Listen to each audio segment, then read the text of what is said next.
Hello everyone, welcome to my history of the American Civil War. This is part 2 of my 4-part series. The first video was my American Revolution video, so if you haven't seen that, go check that out. Otherwise, let's begin.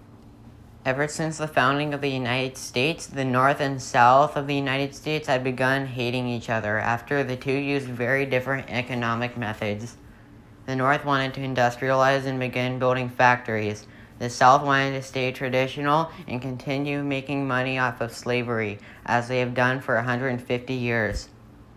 This tension would later become bloody. On November 6, 1860, Abraham Lincoln was elected President of the United States. His anti-slavery views angered South Carolina, who, on December 20th, 1860, was the first state to leave the Union. Let's talk about that party split. The Republican Party was anti-slavery and mostly had power over the North. The Democrat Party, which was the party of the slave owners, was the party that was viewed as the enemy of the Civil War. And if you are wondering, the schoolhouse above is where the Republican Party was started. It's in Ripon, Wisconsin. This is a photo of Abraham Lincoln's inauguration in case you were curious. By April of 1860, the Confederate States of America, who for simplicity I'll be calling the CSA from this point on, had been formed and were ready to attack the Union. From April 12th to 13th, 1861, the Confederate soldiers fired at Fort Sumter in South Carolina, which is now called the Battle of Fort Sumter. It was a Confederate victory and began the American Civil War. On July 21st, 1861, the first real battle of the American Civil War, the Battle of Bull Run, was fought. During the previous battle I mentioned, Confederate General Thomas Jackson stood very still during the Battle of Bull Run, earning him the nickname Stonewall Jackson. You'd be forgiven thinking he was called that because he looked like he ran face first into a stone wall. Anyways, the Battle of Bull Run was a huge Union defeat and was a Confederate victory. This caused the Union Army to retreat. On December 26, 1861, the Battle of Chickamauga was fought in Oklahoma, which was then the Native American territory of the U.S. Many Native Americans were either forced to choose a side, either the Union or the Confederacy, or flee. The Cherokee joined the Confederacy. Their leader even became a general in the Confederate Army. The Creek and Seminole tribes then joined the Union. It was yet another Confederate victory. Oh, by the way, the person I am showing a picture of above is the Cherokee leader I mentioned. From February 11th to February 16th, 1862, the Battle of Fort Donelson, fought in southwestern Tennessee, took place. In it, the Union had tried and succeeded to take the Confederate-held Fort Donelson. This Union victory was the turning point in the Western theater of the Civil War. From April 6th to April 7th, 1862, the famous Battle of Shiloh was fought in Tennessee. It was a very bloody battle. General Ulysses S. Grant of the Union suffered 13,000 deaths, and Confederate General Albert Johnston lost 10,000 soldiers. By its end, 23,000 soldiers had died. It was a very pricey Union victory and caused the people in D.C., or the capital of the United States, Washington, D.C., to regain their faith in Abraham Lincoln, who prior to this was a very unpopular president. From August 29th to August 30th, 1862, the Union and Confederacy fought at Bull's Run once again. This time it was also a Confederate victory. On September 17, 1862, the Battle of Antietam, or Sharpsburg, was fought.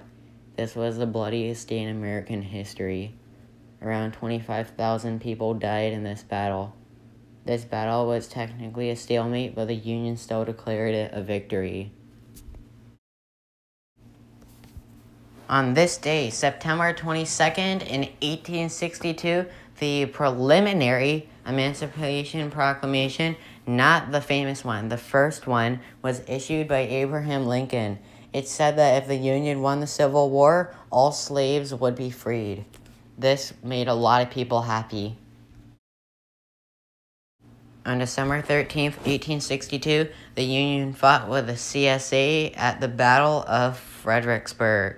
It was a crushing defeat for the Union and was a victory for the Confederates once again.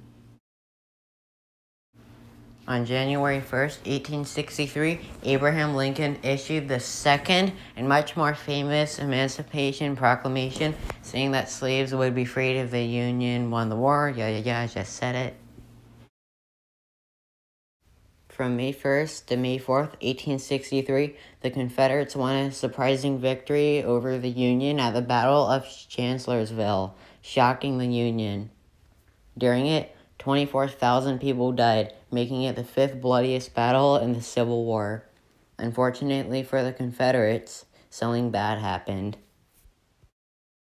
During one of the nights at the Battle of Chancellorsville, a Confederate camp with a few soldiers in it noticed a man riding a horse approaching them. It was night, so they couldn't see what he looked like. Fearing that he was a Union soldier, they shot at him and killed him. He was not a Union soldier. He was Stonewall Jackson. He then died from his wound on May 10th. This was a huge defeat for the Confederacy in terms of having important generals.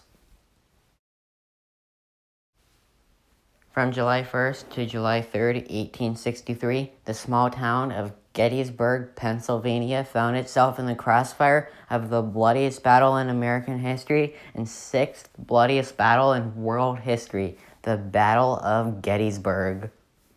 51,000 soldiers died at Gettysburg. It was ultimately a very, very, very expensive Union victory and was the turning point of the Civil War. On July 4th, 1863, the Confederates who had been sieged at Vicksburg surrendered. It was even more humiliating for them, besides being sieged, than them surrendering on the national day of their enemy, July 4th. It was a victory for Ulysses S. Grant and his army who had sieged them.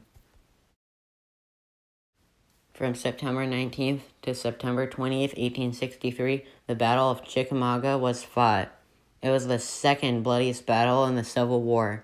34,000 people died in it. It was a Confederate victory, but this would certainly not stop the Union. On November 14th, 1863, Abraham Lincoln visited those who were still recovering at Gettysburg. He then visited the cemetery, which had been built on the battlefield. There, he gave his Gettysburg Address, which I'd argue is either the first or second most famous speech in American history. Real quickly, I can read it.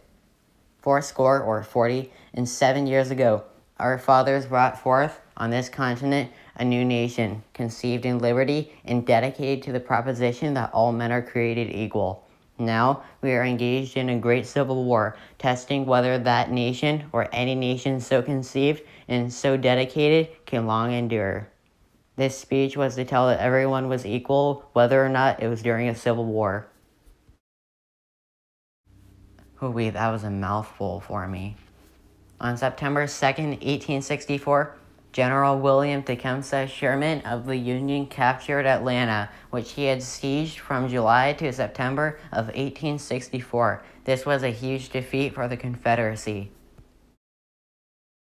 On April 2nd, 1865, the Confederate capital of Richmond, Virginia, was abandoned and then burned down by the Confederates, ironically. The Confederates President Jefferson Davis then fled the city. On April 9th, 1865, Top General of the Confederacy, Robert E. Lee, surrendered to Top General of the Union, Ulysses S. Grant, at Appomattox Courthouse in Virginia. This officially ended the Civil War. 360 Union and Northern citizens had died, as well as 258,000 Confederate soldiers and citizens had died. This combines to 618,000 deaths, making the Civil War, at least the American one, the world's 17th bloodiest war. One more thing until we are done. On April 14th, 1865, while watching a very funny comedy in Ford's Theater at Washington, D.C., Abraham Lincoln and his wife Mary Todd Lincoln began laughing at a very funny moment. Behind them, John Wilkes Booth had snuck past a guard who had literally fallen asleep on the job, and then pulled his trigger.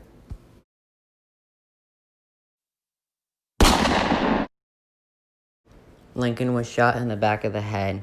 John Wilkes Booth then stabbed a man who was trying to stop him, and then jumped down to a stage and broke his leg. He then escaped from the stage and would later on be found. On April 15th, 1865, the next day, Lincoln died from his wounds across the street in the Peterson House. I've actually been to Ford's Theater and seen the chair where Abraham Lincoln was shot. The chair is actually in Michigan, but I've actually seen Ford's Theater. This is what the chair he was shot in looks like. It is located at the Henry Ford Museum in Dearborn, Michigan, just outside of Detroit. At 7:22 a.m. on April 15th, 1865, Lincoln died from his wounds after doctors said they couldn't do anything. His wife, Mary, was inconsolable and arguably went insane because she lost so many family members in the course of 5 years. Speaking of going insane, the man sitting next to Abraham Lincoln, Henry Rathbone, was the one who was stabbed. He failed to stop Lincoln's assassination, which drove him crazy for the rest of his life. By December of 1883, he and his family had migrated to Germany. On December 23rd, 1883, he completely lost it and shot his wife and then stabbed himself 5 times trying to kill himself. Well, that was something.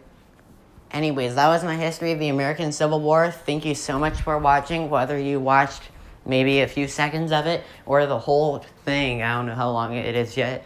Anyways, this is part 2 of the series I mentioned. Part 3 coming up next is World War I. It'll be released on September 27th. And with that, thank you so much for watching.